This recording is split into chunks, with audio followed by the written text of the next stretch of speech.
Why do we only remember the big names? But Pearl Harbor, Midway, D-Day, they are huge events, no doubt. But they are just a few moments in a conflict that spanned every ocean on the planet. For every famous battle, a dozen smaller, stranger, and arguably just as important fights took place. These are the battles fought in frozen fjords, in the dark of the Mediterranean night, and in the forgotten corners of the Pacific. They were desperate convoy runs that saved entire nations from starvation. They were clumsy, brutal fights that decided the fate of campaigns. And they were technological gambles that changed how war was fought at sea forever. What if a single convoy failed and an entire island fortress fell? What if a group of old destroyers hadn't charged a fleet of battleships? What if a single intelligence intercept had been missed? The war could have gone very differently. The outcomes we take for granted were built on the results of these forgotten clashes. They were fought by sailors who never got the headlines, on ships whose names are lost to most. This is their story. It's the story of the naval war you were never told about. Number 16, what happens when destroyers fight in a fjord? The date was April 10th, 1940. The place was Narvik, a small port town deep inside the Arctic Circle in Norway. Narvik was important for one reason: iron ore. It was the all-weather port for shipping high-grade Swedish iron ore, a resource vital to the German war machine. Securing it was a top priority for the German invasion of Norway, which had just begun.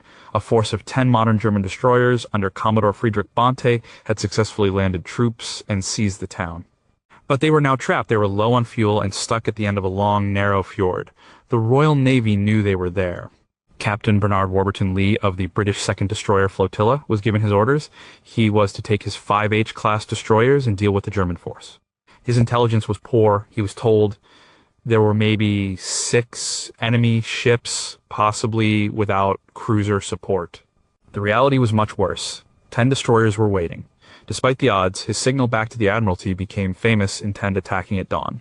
In the pre-dawn darkness, in a blinding snowstorm, Warburton Lee led his ships into the fjord. It was a place designed for ambush. The high cliffs on either side were perfect for hiding ships and shore batteries. The British ships crept past 2 German destroyers guarding the entrance, who failed to spot them in the blizzard. They found the main German force at anchor in Narvik Harbor, completely unprepared. The British destroyers launched a volley of torpedoes. The German flagship, Wilhelm Heidkamp, was hit and blew up, killing Commodore Bonte. Another destroyer, the Anton Schmidt, was also sunk. The harbor was chaos. Warburton Lee had achieved complete surprise. But his luck was running out. As his flotilla turned to leave, they ran straight into the other German destroyers that had been lurking inside fjords. Now a brutal, close-range gun battle began. In the narrow waters, there was no room to maneuver. It was a knife fight in a phone booth. The British flagship HMS Hardy was hammered by shellfire. Her bridge was destroyed, and Captain Warburton Lee was mortally wounded. The ship was run aground and became a wreck. Another British destroyer, HMS Hunter, was sunk, and HMS Hotspur was badly damaged. The 2 remaining British ships, Havoc and Hostile, managed to escape, even sinking a German ammunition ship on their way out. Tactically, the First Battle of Narvik was a mixed result. The British lost 2 destroyers and had 1 heavily damaged. The Germans lost 2 destroyers, had several others damaged, and lost their commanding officer. But the strategic result was a disaster for the German Navy. The 8 remaining German destroyers were still trapped in the fjords around Narvik. They were critically low on fuel and ammunition. They were sitting ducks. 3 days later, on April 13th, a much stronger British force, including the battleship HMS Warspite, entered the fjord and systematically destroyed every single one of them in the Second Battle of Narvik. This was the crucial part. In a matter of days, the German Navy had lost 10 of its most modern destroyers. This represented about half of its entire destroyer force. As historian Geir H. Haar points out in his book, The German Invasion of Norway, April 1940, this loss had huge consequences later that year. When the German military was planning its invasion of Britain, the lack of destroyers to escort an invasion fleet across the English Channel was a major problem. The fight in that cold Norwegian fjord, started by one captain's daring decision, had ripples that spread far beyond the Arctic Circle. Warburton Lee was posthumously awarded the Victoria Cross, the highest British award for gallantry. But questions remain. Why was German intelligence so poor that their ships were caught completely by surprise at anchor? How much did the extreme weather actually help the British attackers versus hindering them? And what if Warburton Lee had decided the odds were too great and had waited for reinforcements, as he was authorized to do? Number 15, can allies ever truly trust each other? In the summer of 1940, Britain was alone. France had fallen, and the powerful French fleet was now a dangerous wild card. The terms of the armistice with Germany said the French ships would be disarmed in their home ports. But the British government, led by Winston Churchill, did not trust this promise. What if the Germans simply seized the ships? The French fleet was the fourth largest in the world. If it were added to the German and Italian navies, the Royal Navy would be dangerously outnumbered, and Britain's supply lines across the Atlantic would be severed. It was a risk Churchill was not willing to take. The largest concentration of modern French warships was at the naval base of Mers-el-Kébir in French Algeria. This force included the modern battlecruisers Dunkerque and Strasbourg and two older battleships, Provence and Bretagne. The British tasked a new squadron, Force H, based in Gibraltar, with neutralizing this threat. Commanded by Admiral James Somerville, Force H was a powerful group centered on the battlecruiser HMS Hood and the aircraft carrier HMS Ark Royal. On July 3, 1940, Somerville's fleet appeared off Mers-el-Kébir and delivered an ultimatum to the French commander, Admiral Marcel Bruno Gensoul. The terms were harsh. Gensoul was given a choice: sail his ships to a British port and join the fight, sail them to a neutral port, like in the United States, to be interned for the rest of the war, or scuttle his fleet at the anchorage. If he refused all of these, the British would use force to sink his ships. Gensoul was trapped. He was bound by his orders from his own government not to let his ships fall into foreign hands. He felt his honor as an officer was at stake. Negotiations went on for hours, but they were plagued by miscommunication and a fundamental lack of trust. From the French perspective, the British were betraying a recent ally. From the British perspective, they were acting out of pure self-preservation. Finally, the deadline passed. Somerville, acting on direct orders from London, gave the command to open fire. The French ships were anchored in a tight harbor, unable to maneuver or bring all their guns to bear. It was not a battle. It was an execution. The massive 15-inch shells from the British capital ships slammed into the unprepared French fleet. The battleship Bretagne was hit in a magazine and exploded in a massive fireball, taking nearly 1,000 of her crew with her. The Dunkirk and Provence were heavily damaged and run aground. Only the battlecruiser Strasbourg and a few destroyers managed to escape in the chaos and make it to the port of Toulon in France.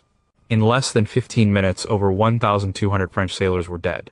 The attack on Mers-el-Kébir was a brutal, tragic event. It created immense bitterness and anger in France and nearly pushed its government into actively joining the war against Britain. But as Churchill later wrote in his memoirs, it had a crucial and intended effect elsewhere. It was a clear and ruthless signal to the rest of the world, particularly to the United States. It showed that Britain was not going to surrender and would do absolutely anything necessary to survive. The historian Andrew Lambert argues that this single, ugly action did more to convince Washington of British resolve than any diplomatic speech. It proved Britain was a serious partner, worthy of support. It was a terrible necessity that secured Britain's strategic position at its most desperate hour. But the what-ifs are haunting. What if the British ultimatum had been worded differently or delivered by a more patient diplomat? Was there any chance Admiral Gensoul could have been convinced to accept one of the peaceful options? And we still don't fully know what private conversations occurred within the French Naval Command that day, and whether a different course of action was ever seriously considered. Number 14, what is the price of a single mistake?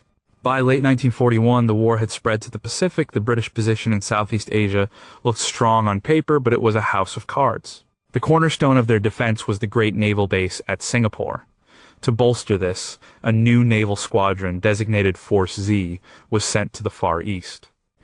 It was a small but powerful force, centered on two capital ships, the brand new battleship HMS Prince of Wales, and the old, respected battlecruiser HMS Repulse. The Prince of Wales was famous. It had fought the German battleship Bismarck and had carried Churchill to his meeting with President Roosevelt. It was the best of the best. The fleet was commanded by Admiral Sir Tom Phillips. He was a staff officer, not a seasoned sea commander, a fact some historians like Martin Middlebrook, in his book The Sinking of the Prince of Wales and Repulse, believe was a critical factor. The original plan was for Force Z to include the aircraft carrier HMS Indomitable, which would have provided vital air cover. But the carrier ran aground during its workup trials in the Caribbean and was unavailable. Phillips decided to proceed without it. This was the first and perhaps most fatal mistake. Force Z arrived in Singapore just as Japanese forces began landing in Malaya to the north. On December 8th, 1941, Phillips decided to take his 2 capital ships and their 4 escorting destroyers north to attack the Japanese invasion convoys. He was sailing into waters where the Japanese had complete air superiority. He knew the risks. He was counting on the element of surprise and bad weather to protect his ships. He broke radio silence to request fighter cover for his return, but it was a confused and ultimately fruitless request. On December 10th, the weather cleared. Force Z was spotted by a Japanese submarine and then by scout planes. Soon, the attacks began. Waves of Japanese bombers and torpedo planes from the 22nd Air Flotilla, based in occupied French Indochina, descended on the 2 capital ships. The sailors on the British ships had never faced an aerial attack of this intensity. The Japanese pilots were some of the best in the world, highly trained and equipped with excellent aircraft and the formidable Type 91 aerial torpedo.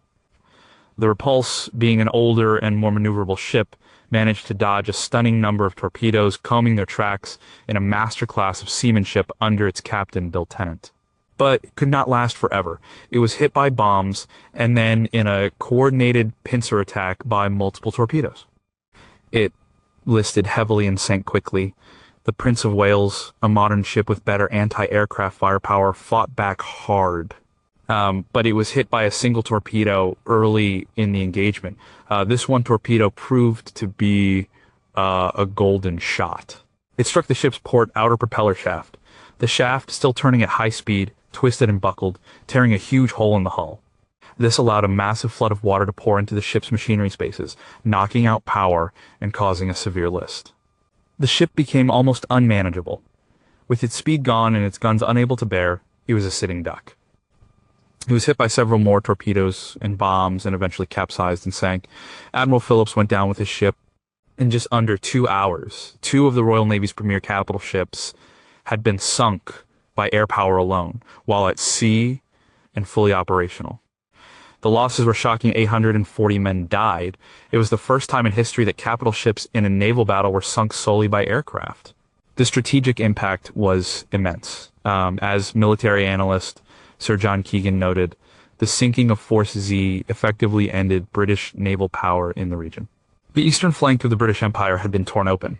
With no fleet to challenge them, the Japanese had command of the sea, allowing them to rapidly advance down the Malay Peninsula and ultimately capture the impregnable fortress of Singapore just 2 months later. It was a catastrophe, born from a single decision to proceed without air cover, a brutal lesson in the new realities of naval warfare.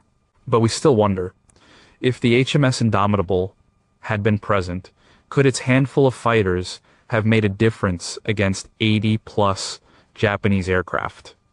What if Admiral Phillips had turned back the moment he was spotted? And the biggest question of all was the damage from that single lucky torpedo hit on the Prince of Wales a freak accident or a fundamental design flaw in a whole new class of battleships. Number 13, how do you win by retreating? In February 1942, the German Navy decided to do something audacious. They had 3 major warships, the battlecruisers Scharnhorst and Gneisenau, and the heavy cruiser Prinz Eugen, stationed at the port of Brest in occupied France. These ships were a constant threat to Allied Atlantic convoys. They were also under constant attack by British bombers. The German High Command decided to bring them home to Germany, but instead of taking the long, safer route around the north of Britain, they chose the most direct and dangerous path imaginable straight through the English Channel. The operation, codenamed Cerberus, was a massive gamble. The Channel was the most heavily defended waterway in the world. It was patrolled by the Royal Navy, watched by the Royal Air Force, and lined with coastal artillery batteries. To the British, the idea of the German fleet sailing through in broad daylight seemed insane. They called it the Channel Dash. The German commander, Vice Admiral Otto Ciliax, planned meticulously. He would use bad weather and the element of surprise. More crucially, he arranged for a massive continuous air umbrella from the German Air Force to protect his ships every mile of the way. On the night of February 11th, 1942, the three big ships and their escort of destroyers and torpedo boats slipped out of Brest. For hours, they sailed undetected. British radar stations picked them up but dismissed the signals as interference. A patrol aircraft spotted them but maintained radio silence to avoid being detected itself, only reporting the contact after it landed. By the time the British authorities in Dover realized what was happening, the German fleet was already off the coast of France, steaming at high speed. Panic ensued. The British response was piecemeal and chaotic. A handful of motor torpedo boats made brave but ineffective attacks. 6 obsolete Swordfish torpedo bombers, biplanes with fabric wings, were sent to attack the fleet without any fighter cover. All 6 were shot down by the German fighter screen. Their leader, Lieutenant Commander Eugene Esmonde, was posthumously awarded the Victoria Cross for his suicidal bravery. Later, destroyers from Harwich made a run at the German ships but were driven off by the heavy guns of the battlecruisers. RAF bombers sent to attack found the ships obscured by clouds and the constant, aggressive German fighters. The German ships continued their dash. They did not escape completely unscathed. Both Scharnhorst and Gneisenau struck mines, but the damage was not critical, and they were able to continue. By the evening of February 12th, they had made it. They had successfully run the gauntlet and reached German ports. On the surface, Operation Cerberus was a stunning tactical victory for the German Navy. It was hailed as a great triumph and was a source of huge embarrassment and public outcry in Britain. The Times of London wrote, "Nothing more mortifying to the pride of sea power has happened in home waters since the 17th century." But here's the crucial part. It was a strategic defeat. As naval historian Stephen Roskill argues, while the ships were a threat in Brest, they were a manageable threat. They tied down British bombers and naval forces, but they also tied down German resources in a vulnerable position. By bringing them back to Germany, the threat to the vital Atlantic convoy routes was removed. The ships were now bottled up in the North Sea and the Baltic, where they were of much less strategic use. One of the ships, Gneisenau, was hit in a bombing raid in Kiel just 2 weeks later and was never repaired. The Channel Dash, for all its tactical brilliance, was actually a strategic retreat. It was an admission that the German surface fleet could no longer effectively challenge the Allies in the Atlantic. Still, the questions about the British failure are stark. How could so many different layers of defense, radar, air patrols, naval patrols fail so completely? Was it purely a failure of coordination, or was there a fundamental underestimation of the enemy's boldness? And on the German side, what if the mines had done more serious damage? Could the British have capitalized on a crippled ship in the middle of the channel? Number 12, can courage overcome chaos? By February 1942, the Japanese advance through Southeast Asia seemed unstoppable. A combined Allied naval force was all that stood in the way of the invasion of Java, the heart of the Dutch East Indies. This force was a hodgepodge of ships that had survived earlier defeats. It was called Abdicom for American, British, Dutch, Australian Command. It was commanded by a Dutch officer, Rear Admiral Karel Doorman. On paper, it looked decent: 2 heavy cruisers, 3 light cruisers, and 9 destroyers. But it was a fleet in name only. The crews were exhausted. The ships were from 4 different navies with different languages, different signals, and different tactical doctrines. They had never trained together. As historian James D. Hornfisher details in Ship of Ghosts, the communication problems were immense. The Dutch used one set of signal flags, the Americans another. Radio communication was a mess. They were a team that had never practiced, sent out to play the championship game. Their opponent was a well-drilled Japanese invasion force, protected by its own powerful fleet of cruisers and destroyers under Rear Admiral Takeo Takagi. On February 27, 1942, the 2 fleets met in the Java Sea. Doorman's mission was simple and suicidal: get past the Japanese escort and attack the vulnerable troop transports. What followed was a long, confused, and disastrous battle that stretched over 7 hours. From the start, the Allies were at a disadvantage. The Japanese had superior reconnaissance from float planes, which the Allies lacked. This meant the Japanese always knew where the Allied fleet was, while Dorman was often sailing blind. More importantly, the Japanese possessed the Type 93 torpedo, the infamous Long Lance. It had a longer range, a larger warhead, and was more reliable than any Allied torpedo. The battle began with a long-range gunnery duel. The Japanese gunnery was more accurate. The British heavy cruiser HMS Exeter was hit, her boiler rooms damaged, forcing her to fall out of line. This caused the entire Allied formation to fall into confusion. In the chaos, a Dutch destroyer was sunk by a mine. As evening fell, Dorman tried to regroup and make another run at the transports, but the Japanese were waiting. Using their float planes to spot the Allied ships in the darkness, they launched a devastating torpedo attack from long range. The Dutch flagship De Ruyter and the light cruiser Java were both struck by Long Lance torpedoes. They exploded and sank, taking Admiral Dorman with them. The remaining Allied ships, under the command of an American officer, were ordered to retreat. The Battle of the Java Sea was an unmitigated disaster for the Allies. They lost 2 light cruisers and 3 destroyers. The Japanese suffered only minor damage to 1 destroyer. The path to Java was now wide open, and the island fell shortly after. The battle was forgotten by many because it was a total defeat, a footnote in a long series of Allied losses in early 1942. But it was crucial for several reasons. It was the largest surface naval battle since the Battle of Jutland in 1916. It was a brutal demonstration of the superiority of Japanese naval doctrine, training, and technology, especially their night fighting skills and torpedoes. It taught the Allies hard lessons about the impossibility of fighting as a coalition without standardized procedures and proper training. The sacrifice of Dorman's fleet, however, did delay the Japanese landing on Java by a day, a small but not insignificant act of defiance. The battle showed that raw courage, which the Abdermen had in abundance, was no match for a well-oiled military machine. Yet deep mysteries surround the battle. Did the Japanese use a new type of shell that confused Allied observers?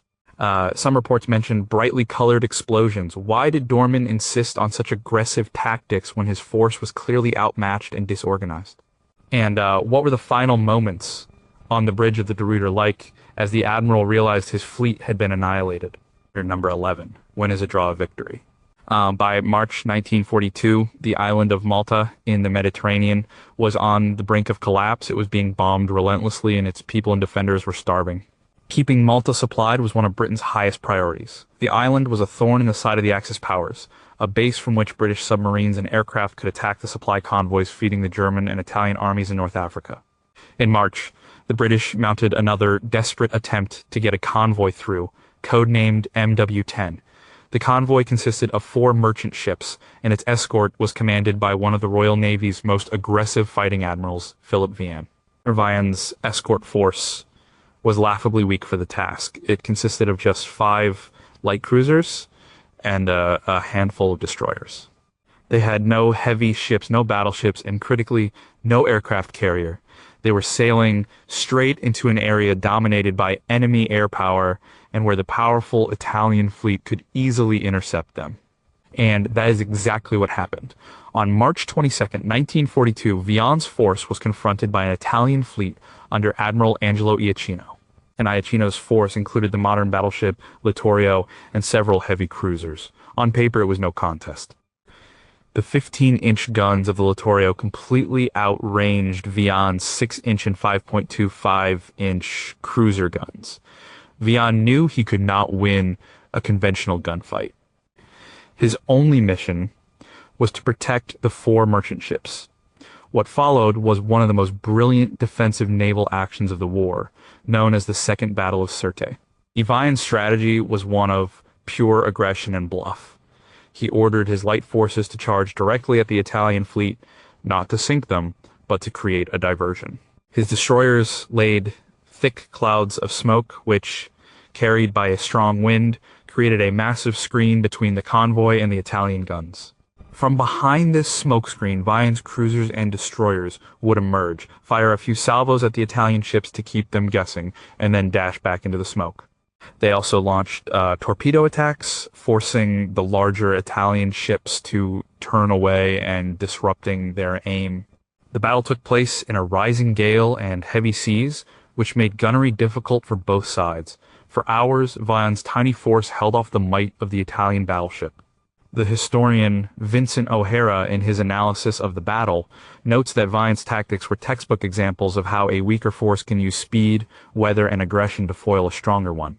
The Italian commander Iachino was cautious. He was worried about the torpedo attacks and was reluctant to risk his prized battleship by charging into the smoke screens where the British destroyers lurked. As darkness fell, the Italian fleet, having failed to get at the convoy and running low on fuel, turned for home. Vion's force had done the impossible. Through sheer tactical brilliance, they had fought a much stronger enemy to a standstill and saved the convoy. Not a single escort ship was lost in the direct engagement with the Italian fleet. Tactically, it was a stunning British success. But here is the cruel and crucial twist. The battle, for all its bravery, had delayed the convoy. The 4 merchant ships and their escorts could not make it to Malta's Grand Harbor before daylight. The next day, with no naval protection left, they were sitting ducks for relentless air attacks. 2 of the 4 merchant ships were sunk. The 2 that made it to the harbor were also hit and destroyed before most of their cargo could be unloaded.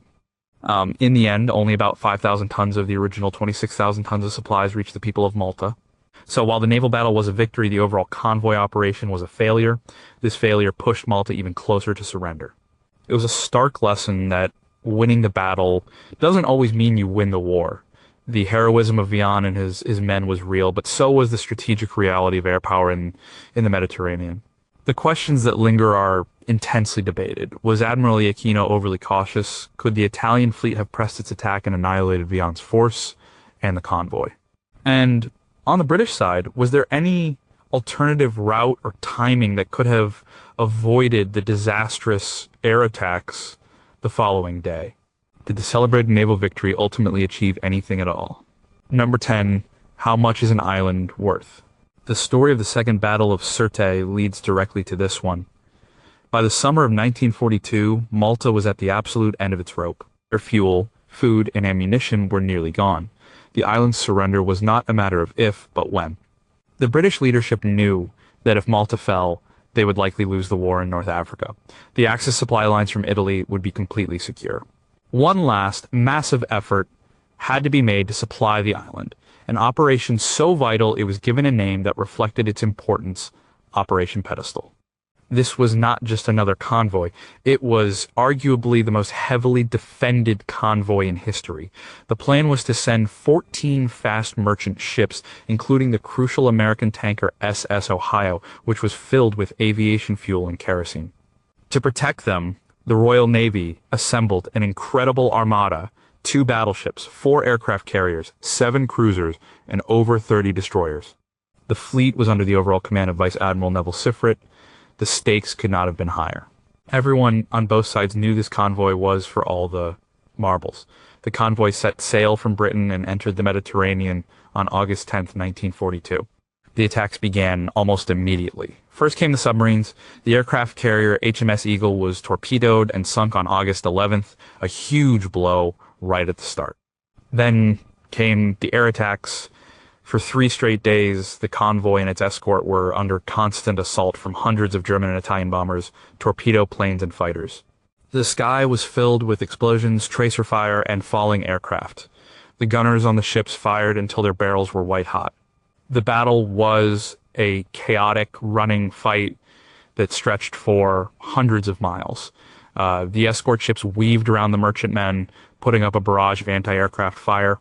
The fighter pilots from the remaining carriers, HMS Victorious, Indomitable, and Furious, flew themselves to exhaustion, fighting off wave after wave of attackers. The carrier Indomitable was hit by bombs and put out of action. The cruiser HMS Cairo was sunk by an Italian submarine. The cruisers HMS Nigeria and Kenya were damaged. The fighting was relentless. The merchant ships suffered terribly. One by one, they were hit, set on fire, and sunk. But the focus of the entire operation became the tanker, the SS Ohio. Everyone knew that without its cargo of fuel, the Spitfires defending Malta would be grounded, and the island would fall. The Ohio was torpedoed by an Italian submarine, its engines were knocked out, then it was hit by bombs. It was set on fire. A German dive bomber crashed directly onto its deck. The ship was dead in the water, a floating wreck. But it would not sink. What happened next is one of the great epics of the sea. The ship was abandoned, then reboarded. Several destroyers, including HMS Penn and Ledbury, lashed themselves to the crippled tanker to try and tow and steer it. The wreck of the Ohio, held afloat by a web of steel hawsers and the sheer willpower of the sailors, was slowly dragged the last few miles to Malta. When it finally entered the Grand Harbor, its deck was awash, and it was literally held up by the destroyers on either side. The people of Malta lined the ramparts, cheering and crying. Of the 14 merchant ships that started the journey, only 5 made it. But the Ohio was one of them. Operation Pedestal was incredibly costly. The Royal Navy lost an aircraft carrier, 2 cruisers, and a destroyer. 9 of the 14 merchant ships were sunk, but it was a strategic victory of the highest order. The supplies they got through, especially the fuel from the Ohio, were just enough to keep Malta in the fight. As historian Peter C. Smith documents in Pedestal, the convoy that saved Malta, the island's aircraft and submarines, were soon back on the offensive, sinking Axis supply ships. This had a direct and devastating impact on the German-Italian army in North Africa, which began to suffer severe shortages just as the British were building up for their decisive offensive at El Alamein a few months later. The survival of Malta, secured by Operation Pedestal, was a critical turning point in the war, but the what-ifs are staggering. What if the captain of the Italian submarine that first torpedoed the Ohio had fired a second torpedo to ensure it sank? Why didn't the Italian surface fleet, which was in a position to intercept, press its attack on the convoy? And is it possible that a single different command decision by Admiral Seifert could have saved more of the merchant ships? Number 9, what happens when bureaucrats command a battle? The Arctic convoys from Britain to the Soviet Union were the most dangerous journeys of the war. They faced terrible weather, pack ice, and constant attack from German aircraft, submarines, and surface ships based in Norway. By late 1942, the convoys had been suspended due to heavy losses. But in December, with political pressure mounting, a new convoy, codenamed JW-51B, was sent out. It consisted of 14 merchant ships, with a small close escort of destroyers and corvettes. Sailing in support, but some distance away, were 2 British light cruisers, HMS Sheffield and HMS Jamaica, under the command of Rear Admiral Robert Burnett. Even further away was a heavy covering force with the battleship HMS Anson. The German Navy in Norway was under orders to attack these convoys. But the orders from the very top of the German government were strict and contradictory. The capital ships were not to be risked unnecessarily. They were to attack only if the odds were overwhelmingly in their favor. This cautious approach infuriated the naval commanders, who felt their hands were tied. On December 30th, a powerful German force under Vice Admiral Oskar Kumetz sailed to intercept convoy JW-51B. It consisted of the heavy cruisers Lutzow and Admiral Hipper and 6 large destroyers. On paper, this force should have easily overwhelmed the convoy's escorts. The battle took place on December 31st, in the perpetual twilight of the Arctic winter, a period of near constant darkness.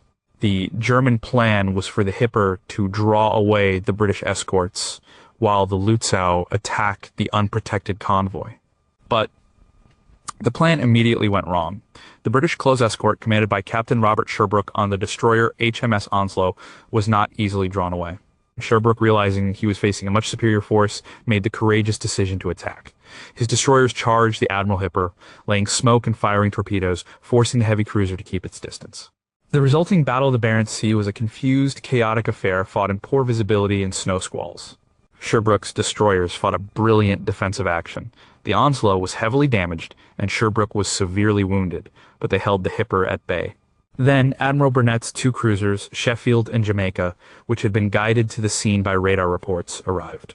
They opened fire on the Admiral Hipper, surprising the German ship and scoring several hits.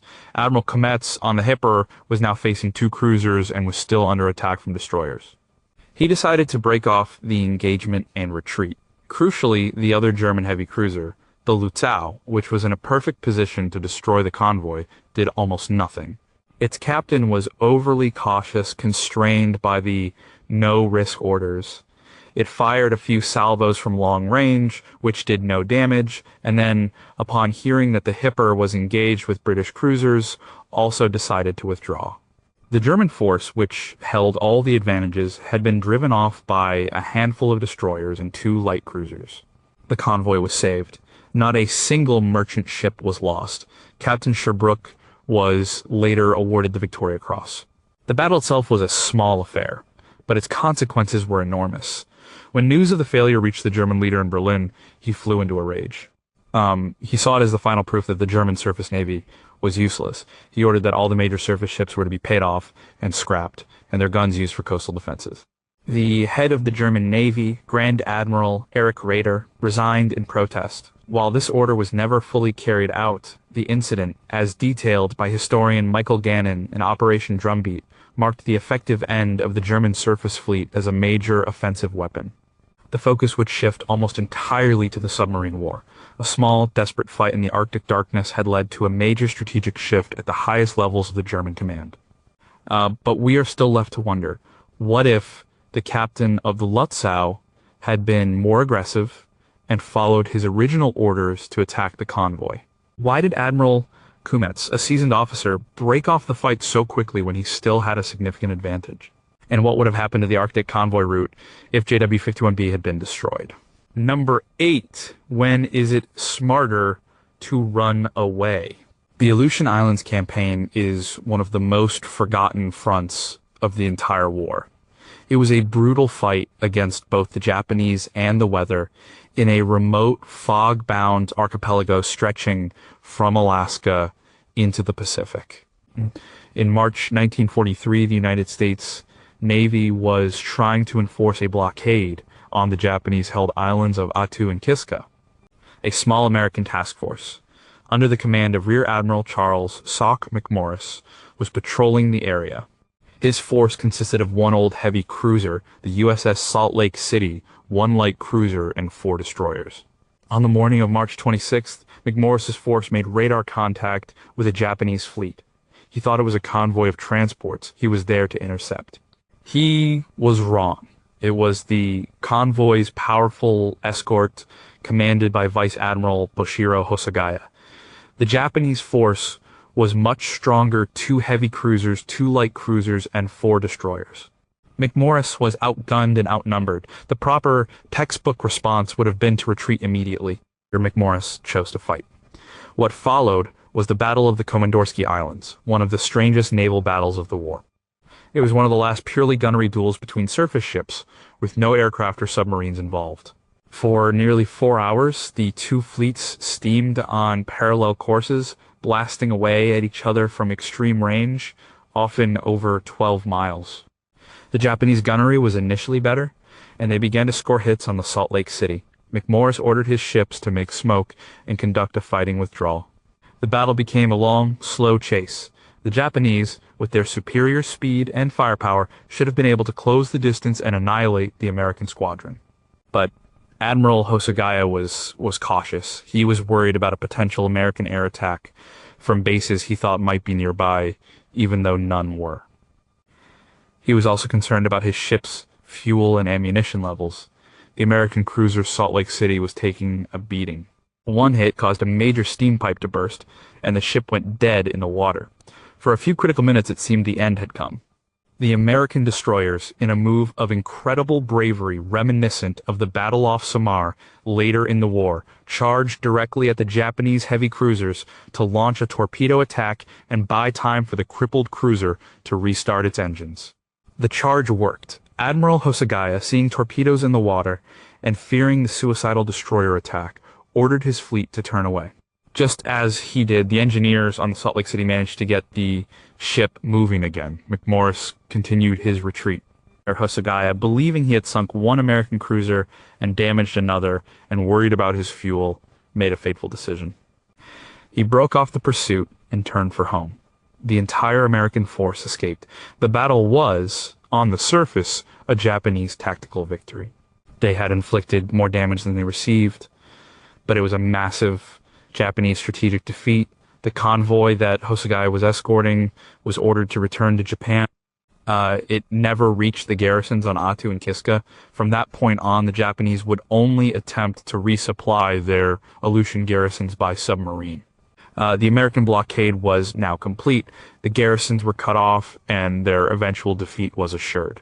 When news of the battle reached Tokyo, Admiral Hosogaya was relieved of command in disgrace for allowing the American force to escape. The battle, as described by historian John Lorelli in the Battle of the Komandorsky Islands, was a case where the loser actually won. McMorris's decision to fight against the odds, combined with Hosogaya's caution, had secured a major strategic victory for the United States in the forgotten war in the North. But the questions are fascinating. What if Admiral McMorris had followed the textbook and retreated immediately? Would the Japanese have pursued? How much did the extreme cold and poor visibility affect the gunnery and decision-making of both sides? And was Admiral Hosogaya's caution a personal failing or a rational response based on the intelligence he had at the time? Number 7. How do you fight a ghost? By late 1943, the tide had turned in the Solomon Islands campaign in the South Pacific. Allied forces were island hopping their way up the chain, and the next major objective was the island of Bougainville. The plan was to land U.S. Marines at a place called Empress Augusta Bay. The Japanese Navy, determined to stop this landing, assembled a force of cruisers and destroyers under Admiral Sentaro Omori to attack the American invasion fleet.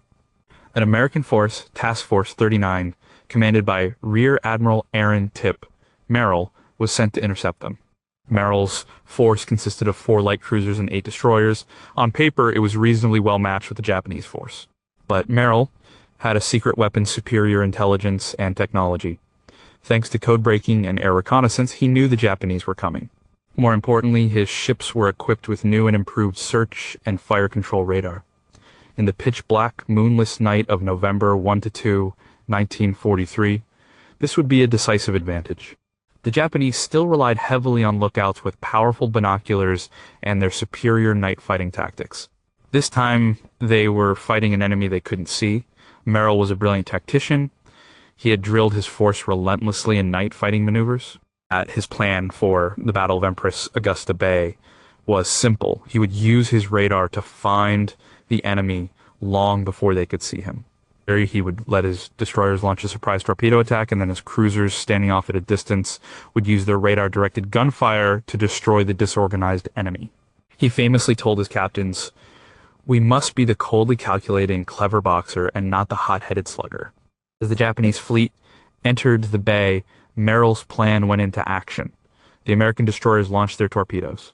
The Japanese ships, completely surprised, turned to avoid them, throwing their entire formation into chaos. In the confusion, 2 Japanese ships, the cruiser Sendai and the destroyer Hatsikaze, collided. Now Merrill's cruisers opened up. Using their radar to aim, they poured incredibly accurate fire onto the Japanese ships from over 6 miles away. The Japanese sailors were baffled. They were being hit by shells from an enemy they could not see coming out of the total darkness. They fired back, but their return fire aimed at the American gun flashes was wild and ineffective. Admiral Omori, believing he was facing a much larger force of heavy cruisers, lost his nerve. His fleet was in disarray, 1 cruiser was sinking, and his ships were taking a pounding from an invisible enemy. After a few hours of confused fighting, he ordered a general retreat. The battle was a resounding victory for the Americans. They had sunk a Japanese light cruiser and a destroyer and had driven off the entire enemy force. Their own ships suffered only minor damage. The landings at Empress Augusta Bay went ahead successfully. The battle is often overlooked, lost among the more famous clashes around Guadalcanal that preceded it. But it was crucial, as the analysis by naval historian Samuel Eliot Morrison shows. Empress Augusta Bay marked a definitive turning point in naval tactics in the Pacific. It was the moment when American radar and fire control truly came of age and surpassed the legendary night fighting skills of the Japanese Navy. The ghosts of the American fleet, firing from the darkness, had proven that technology and training could overcome an enemy's long-held tactical supremacy. After this battle, the Japanese Navy would never again hold the same advantage in night battles. But even in this clear victory, there are unknowns. The initial American torpedo attack was actually a complete failure. All the torpedoes missed. What if they had hit, and would that have changed the course of the battle? How much did the collision between the two Japanese ships contribute to their defeat, independent of the American actions? And were there any Japanese commanders on scene who realized they were facing a technological revolution and not just a larger fleet? Number 6. What is the last hunt of a predator? By December 1943, the German battleship Scharnhorst was the last major German surface threat to the Allied Arctic convoys. Her sister ship Gneisenau was out of action, and the battleship Tirpitz was damaged and laid up in a Norwegian fjord.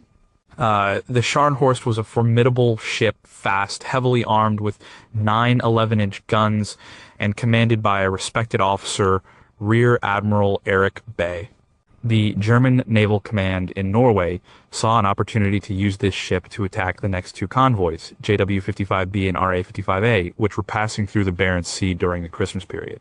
The British Admiralty, through its code-breaking intelligence at Bletchley Park, knew the Scharnhorst was likely to sail. They set a trap. The convoy's direct escort was strengthened, but the main striking force was a powerful fleet commanded by the head of the British Home Fleet, Admiral Sir Bruce Fraser. Fraser's force, centered on the modern battleship HMS Duke of York, was positioned to cut off the Scharnhorst's retreat. Fraser maintained strict radio silence, making his flagship electronically invisible. On Christmas Day, 1943, Admiral Bay received the order to sail. The weather was atrocious, with gale-force winds and heavy seas. On the morning of December 26th, the Scharnhorst made contact with the convoy's cruiser escort, the same force commanded by Admiral Robert Burnett that had fought in the Battle of the Barents Sea a year earlier. In a brief exchange of fire in the polar twilight, the Scharnhorst radar was damaged. This was a critical blow. Without its main search radar, the German ship was partially blind. Bay, unable to find the convoy and now aware he was engaged with British cruisers, decided to turn for home. This is what Admiral Fraser had been waiting for.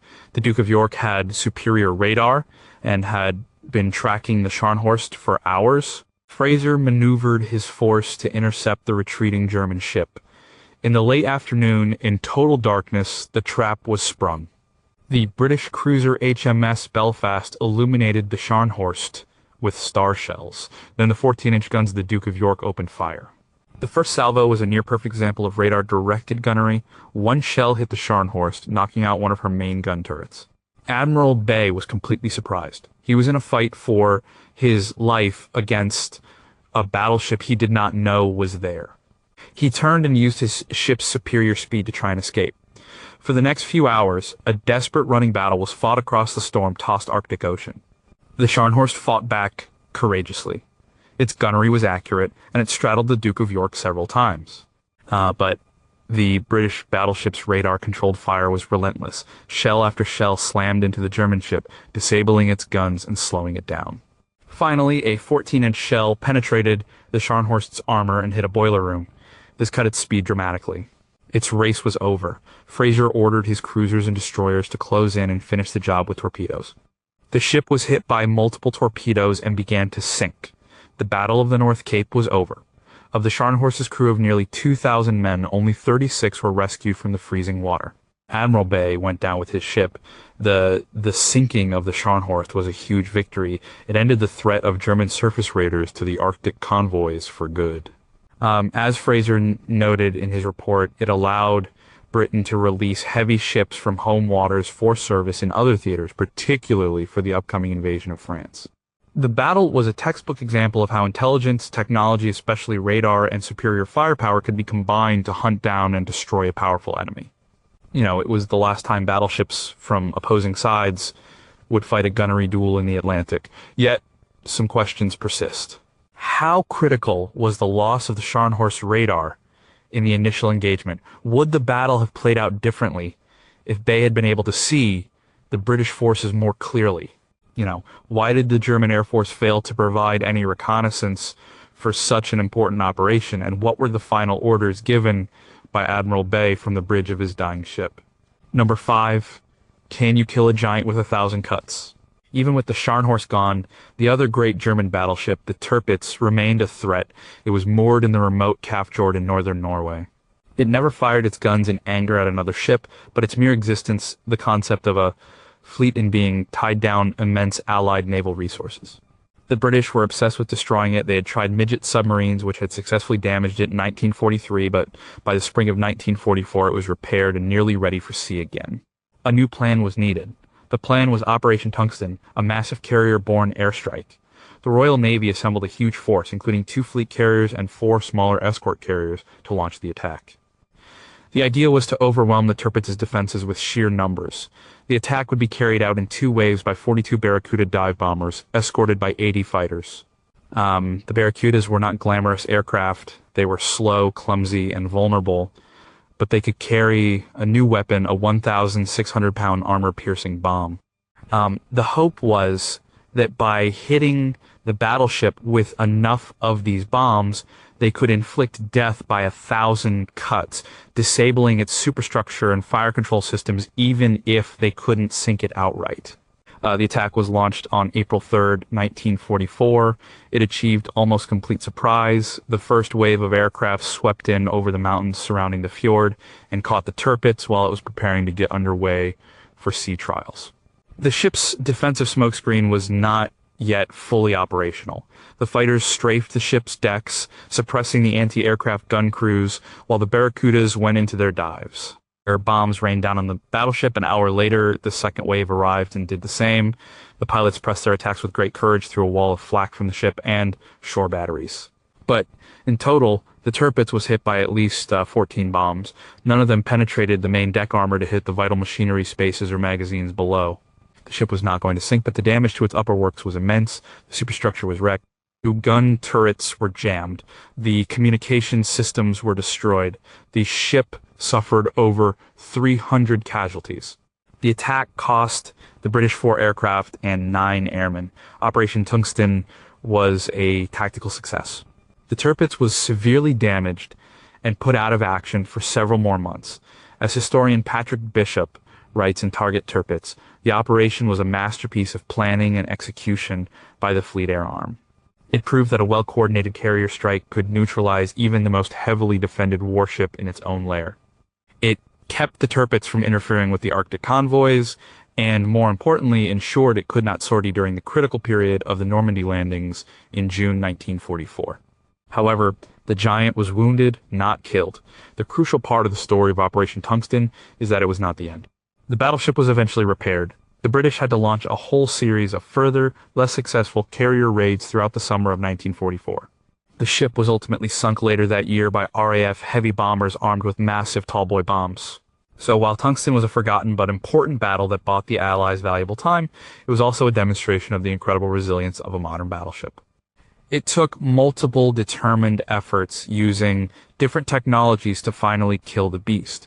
The unknowns are intriguing.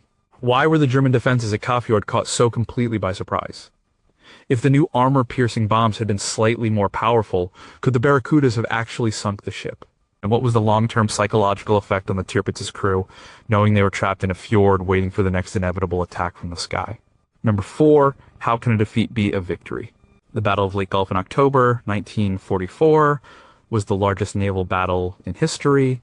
It was a sprawling, complex series of engagements. Most people remember the big carrier battles or the clash of battleships in the Surigao Strait, but the most dramatic and arguably most crucial part of the battle is often overlooked: the desperate fight off the coast of the island of Samar. It was here that a tiny American task unit of escort carriers and destroyers faced the most powerful surface fleet Japan had left. The American force was Taffy 3, commanded by Rear Admiral Clifton Sprague. It was one of 3 such groups providing air support for the landings on Leyte. Taffy 3 was not a battle fleet. It consisted of 6 small, slow jeep carriers built on merchant ship hulls and a screen of 3 destroyers and 4 smaller destroyer escorts. Their job was to attack ground targets and submarines, not fight battleships. But on the morning of October 25th, through a series of command blunders by the main American fleet, Taffy 3 found itself directly in the path of the Japanese center force, commanded by Admiral Takeo Kurita. This force contained 4 battleships, including the giant Yamato, the largest battleship in the world, along with 6 heavy cruisers. The sailors of Taffy 3 looked at the horizon and saw the distinctive pagoda-style mass of the Japanese fleet. An American pilot famously radioed, "I'm engaging enemy force of 4 battleships, 8 cruisers. Believe I am being fired upon by main battery." The situation was impossible.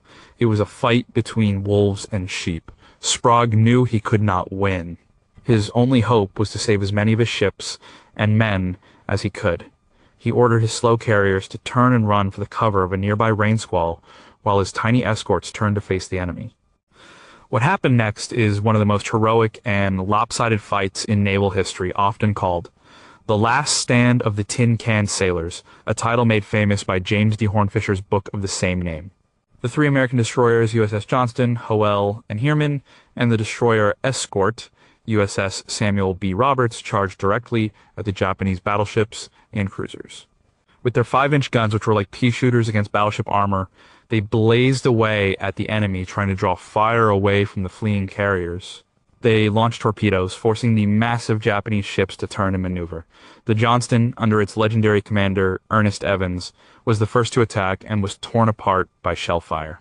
The Howell and the Samuel B. Roberts were also sunk, fighting to the very last. At the same time, the pilots from the escort carriers, with no proper anti-ship weapons, made continuous suicidal attacks on the Japanese fleet. They used whatever they had, small bombs, machine guns, even just making dry runs to distract the enemy gunners. The sheer ferocity and desperation of the American attack had an incredible effect on the Japanese. Admiral Kurita's fleet became disorganized. His ships were scattered as they dodged torpedoes and planes. The continuous harassment, the smokescreens laid by the destroyers, and the bad weather confused him. He believed he was facing a much larger part of the American fleet. After 3 hours of battle, having sunk 1 escort carrier and 3 of the escorts, but having taken some damage himself, and with his fleet in disarray, Kurita made a shocking decision. He broke off the attack and turned his entire fleet around. He was just a few miles away from his objective, the vulnerable American invasion transports in Leyte Gulf. The Battle of Samar was a tactical defeat for Taffy III. They lost several ships and hundreds of men. But it was a strategic victory of monumental importance. This small group of ships, through their sheer, unbelievable courage, had stopped the most powerful surface fleet in the Japanese Navy and saved the entire American invasion of the Philippines from potential disaster. It was a battle that should never have been fought, and one that could never have been won on paper. But it was. The questions surrounding Kurita's decision to retreat have been debated by historians for decades. Why did he turn back when victory was within his grasp? Was he exhausted, confused by the American resistance, or worried about an air attack from the main American carriers he thought were nearby? We may never know the full story of what went on in his mind, and what gave the sailors of Taffy III the courage to charge at a force that so completely outmatched them. Number 3, what does the end look like? By May 1945, the war in Europe was over, but the fighting in the Pacific raged on. The once mighty Japanese Navy was a shadow of its former self, its carriers gone and its battleships sunk or hiding in port for lack of fuel. But there were still a few powerful ships active, operating in the remote areas of Southeast Asia. One of these was the heavy cruiser Haguro, a veteran of many of the war's early battles, including the Battle of the Java Sea. It was now being used as a supply transport, trying to bring food and materials to beleaguered Japanese garrisons. The British East Indies fleet, operating out of bases in India and Ceylon, learned that the Haguro was going to attempt a supply run to the Andaman Islands. They decided to set a trap, an operation codenamed Get 'em. The plan was to use a flotilla of destroyers to ambush and sink the Japanese cruiser. The British force was the 26th Destroyer Flotilla, consisting of 5 ships under the command of Captain Manly Power. These were modern, powerful destroyers, and they were spoiling for a fight. On the night of May 15 to 16, 1945, the British destroyers, guided by reconnaissance from aircraft, found the Haguro and its single escorting destroyer in the Malacca Strait. The night was dark, with frequent violent rain squalls. Captain Power executed a classic destroyer ambush. He split his force into a pincer movement to surround the Japanese cruiser. The British ships had superior radar and used it to stalk their prey in the darkness without being seen. The battle began just after 1 a.m. The British destroyers closed in from all sides. The Haguro, completely surprised, was suddenly illuminated by star shells. The destroyers opened fire with their guns and, more importantly, launched a massive coordinated torpedo attack. The Haguro fought back hard. Its gunnery was accurate, and it managed to score a few hits on the British ships, but the damage was minor. It was overwhelmed. Torpedo after torpedo from the British destroyers slammed into its hull. The big cruiser was hit repeatedly, listed heavily, and within an hour it sank. The Battle of the Malacca Strait was not a large or particularly famous engagement, but it was significant for several reasons. As described in the official Royal Navy histories, it was a near-perfect example of a destroyer night attack, a textbook operation that was studied for years afterward. It was one of the very last surface naval battles of the Second World War. It was also a moment of symbolic revenge. Two of the British destroyers involved in the sinking had been at the disastrous Battle of the Java Sea in 1942, where the Haguro had helped sink the Allied cruisers. Now, 3 years later, the roles were reversed. The hunters had become the hunted. The sinking of the Haguro was a clear sign that the war was truly in its final stages. Allied naval and air power was now so dominant that even a single powerful enemy warship could not survive at sea. But there are still things we don't know. How much did the terrible weather that night help the British attackers by concealing their approach? Did the commander of the Haguro have any inkling that he was sailing into a trap, or was the surprise truly total? And what was the experience like for the Japanese sailors fighting their last battle in a war they had clearly lost? Number 2. What is the purpose of a suicide mission? By April 1945, the war in the Pacific was nearing its climax. American forces had landed on Okinawa, the last island stronghold before the Japanese home islands. The Japanese military, in a final act of desperation, launched a series of mass kamikaze attacks against the American fleet. As part of this, they conceived of one last great naval sortie. It was called Operation Tengo, and it was a suicide mission from the start. The plan was for the super battleship Yamato, the largest and most powerful battleship ever built, to sail to Okinawa and beach itself on the coast. And it would then act as an unsinkable gun battery, fighting until it was destroyed. It was to be a one-way trip. The ship was given only enough fuel to reach Okinawa. The Yamato, accompanied by the light cruiser Yahagi and 8 destroyers, sailed from Japan on April 6, 1945. The fleet was commanded by Vice Admiral Seiichi Ito. The Americans knew it was coming. American submarines spotted the fleet as it left port, and its course and speed were tracked continuously.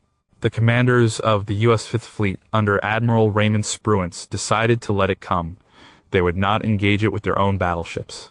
They would let carrier aircraft handle it. This would be the ultimate test of air power versus sea power. On April 7th, the American carriers launched a massive airstrike. Nearly 400 aircraft Hellcat fighters, Helldiver dive bombers, and Avenger torpedo bombers descended on the small Japanese fleet. The Japanese had no air cover of their own. It was a slaughter. The sky above the Yamato was filled with American planes. They attacked in waves, coordinating their torpedo and bomb runs to overwhelm the ship's defenses. The sailors on the Yamato put up a ferocious defense. The ship was a porcupine of anti-aircraft guns, and it threw up a massive wall of flak, but it was not enough. The American pilots pressed their attacks with methodical determination. The light cruiser Yahagi was hit and sunk early on. Then the full force of the attack was concentrated on the Yamato. The giant battleship was hit by torpedo after torpedo, almost all on its port side, causing it to list dangerously. It was also hit by numerous bombs, which wrecked its superstructure and started fires. After 2 hours of relentless punishment, the Yamato was doomed. It had lost power and was listing so severely that its main guns could not be used. Admiral Ito gave the order to abandon ship. Shortly after, the great battleship capsized. As it rolled over, its main magazines exploded in a cataclysmic blast. The mushroom cloud from the explosion could be seen 100 miles away. The Yamato, the pride of the Japanese Navy, was gone. With it died Admiral Ito and most of its 3,300-man crew. Operation Tengo was a military disaster. The Japanese lost their last operational battleship, a cruiser, and 4 destroyers. It had absolutely no effect on, the battle for Okinawa, but its purpose was perhaps not purely military. As historian Ian Toll explains, In his Pacific War trilogy, the mission was seen by some in the Japanese high command as a way to uphold the honor of the Navy, to have it die in a final, glorious battle rather than surrender ignominiously in port. It was a symbol of a warrior code, taken to its most extreme and tragic conclusion. The sinking of the Yamato was the definitive end of the age of the battleship. It proved beyond any doubt that without air cover, even the most powerful warship in the world was just a target. But profound questions remain about the mission's intent. Like, was it truly a mission for military effect, however slim the chance? Or was it purely a symbolic, ritualistic act? What were the conversations like among the Japanese admirals who planned and ordered this final, hopeless sortie? And for the sailors on the Yamato, did they truly believe they had a chance, or did they know they were sailing to their deaths? Number 1. Why does history forget the uncomfortable truths? Let's go back to the beginning. The Battle of the Atlantic was the longest continuous military campaign of the war. It was a struggle over supply lines. If Britain's convoys were cut, Britain would fall. For much of the war, the primary weapon in this battle was the German submarine. But there was another weapon, one that is often forgotten because its story is more complex, and for the Allies, more uncomfortable: the armed merchant raider. These were not warships. They were ordinary freighters and passenger liners that had been secretly converted into heavily armed commerce raiders. They were disguised to look like neutral or allied merchant ships. They would fly false flags, change their appearance with fake funnels and paint schemes, and sail into the middle of allied shipping lanes. Once they found a lone, unescorted merchant ship, they would drop their disguises, raise the German naval ensign, and open fire.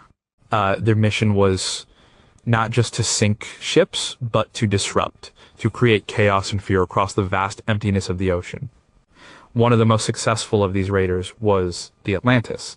Commanded by Captain Bernhard Rogge, the Atlantis embarked on an incredible cruise that lasted for 602 days. It roamed the Atlantic, the Indian Ocean, and the Pacific, sinking or capturing 22 Allied ships, totaling over 144,000 tons. Rogge was a master of deception. He and his crew would meticulously alter the ship's silhouette. They used captured Allied signal books and procedures to lure ships closer. The battle, when it came, was usually short and one-sided. An unsuspecting freighter would suddenly find itself under fire from the raiders' hidden 5.9-inch guns. The story of the raiders is not one single battle, but a forgotten campaign of 1,000 small, brutal encounters. Unlike the U-boat war, which was largely impersonal, the Raider War was intimate. Raiders often rescued the crews of the ships they sank, taking them on board as prisoners. For months, Allied sailors would live alongside their German captors, sharing the same food and the same dangers. This strange cohabitation is a part of the war that is rarely discussed. Captain Rogge, for instance, was known for treating his prisoners humanely, a fact that was brought up in his defense after the war. The crucial impact of the armed merchant raiders is hard to quantify just by the number of ships they sank. Their real value was strategic. As detailed in books like German Raiders of World War II by August Karl Muggenthaler, a single raider could tie down dozens of Allied warships that were forced to hunt for it. They spread panic. Convoys had to be rerouted. Naval patrols had to be established in remote areas where they were not previously needed.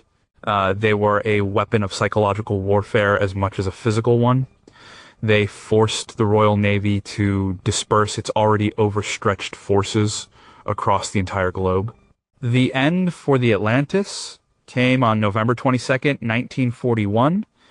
In the South Atlantic, it was rendezvousing with a U-boat when it was spotted by the British heavy cruiser HMS Devonshire. This time, the disguise did not work. The Devonshire stood off at a safe distance and, using its superior 8-inch guns, shelled the Atlantis into a burning wreck. Rogge was forced to scuttle his ship. But even in defeat, the story continued. The crew of the Atlantis and the U-boat they were supplying were rescued by other German and Italian submarines in a remarkable long-range rescue operation. The story of the raiders is forgotten because it doesn't fit the neat narratives of the war. It wasn't about massive fleets clashing. It was a story of deception, of loneliness, and of a strange kind of war where enemies lived together for months on end. It reminds us that naval warfare is not just about battleships and carriers, but also about the slow, grinding, and often hidden war on trade that can ultimately decide the fate of nations. But this forgotten chapter leaves us with some of the most difficult questions. How do we measure the success of a campaign based on terror and disruption rather than direct military victory? What does it tell us about the laws of war when captured sailors were sometimes treated better by their raider captors than they might have been in a formal prisoner of war camp? And the most uncomfortable question of all, why have we chosen to remember the massive impersonal battles and forget these smaller, more human, and morally complex encounters?